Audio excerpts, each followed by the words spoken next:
ஸ்திரீயானவள் அவள் புருஷனுடன் சேர்ந்து வாழக் கடவது. அவளுக்கு அதிகாரம் கொடுக்கப்பட கடவது.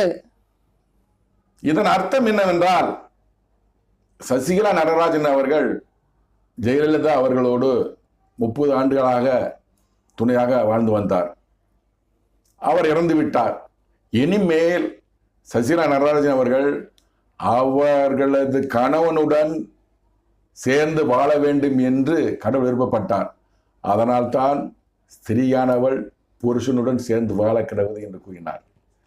சசிகலா நடராஜன் மேல் அன்பு கொண்டுதான் கடவுள் வார்த்தை கூறினார்.